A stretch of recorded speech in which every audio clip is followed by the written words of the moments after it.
Alright guys, so I'm going to show a couple of different things whenever you're on the back to kind of very frequently choke a person using the choking side. It's a very simple system, and there's a different one for the non-choking side, but we're going to cover the choking side.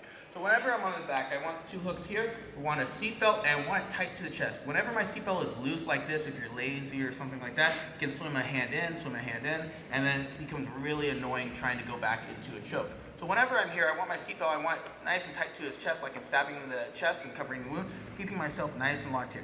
Now, if I just sit here, he might drive back, but we're going to assume that you're going to make him fall to the choking side. So I make him fall to the choking side over here. So in this case, I'm going to be dealing with two hands versus two hands. I don't like odds like that. So I'm going to use this hand to just push his hand out the way. If I have any resistance here, I just kind of keep it down here. Now, a lot of times it becomes a one hand versus one hand. I'm not going to trap it with my leg. I'm just going to keep it down here. He uses one hand, he's trying to pull it down because he knows I'm going to just strangle him. So whenever he's pull it down pretty decently hard. This hand is going to just slide its thumb into his gi here. And I'm going to start ratcheting up. So even if he's pulling hard, I can just ratchet as my thumb slides in nice and deep. Once I get pretty decently deep, doesn't have to be crazy deep, I'm still not trapping this with my leg. I'm going to delete a hook.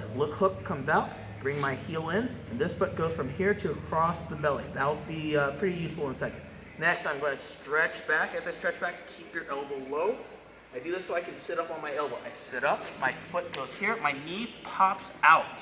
Next, go ahead, come around the back side over here. My knee that was behind him is going to slide up to his shoulder over here.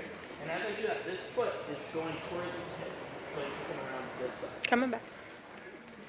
So as I'm over here, if I feel any looseness with this hand, I'm going to just loop choke him. So I'm going to pull up like I'm making him ask the question partially. Then my hand goes through. I usually go under. You can go over. I prefer under, and I straighten both my hands. And he's horribly choked. Now if I'm here, even if he's decently tight, a lot of times you can still kind of manipulate it up and go in here and strangle him. But sometimes they're really tight here. You just can't do anything. So whenever that happens, I'm still going to try. Can't. I make my hand pointed. I pull it out. I grab the knee over here. You can also cup the thigh. I usually prefer grabbing this. I'm going to pivot. See, I'm pivoting on my knee, and I'm going to rock. As I rock here, leg goes over, crisscross, stretch. If I can keep this leg underneath, and I can stretch away. Boom, he gets choked. Additionally, there we go. If you choose not to do that one and you feel like they're used to you doing that a whole bunch, you can actually mix it up a little bit where I lean forward and I can step up as I sit back here, throw my shin in, and it gets horribly choked that way too. So that's kind of like a pretty simple way to do it from the back when you make them fall to the choking side.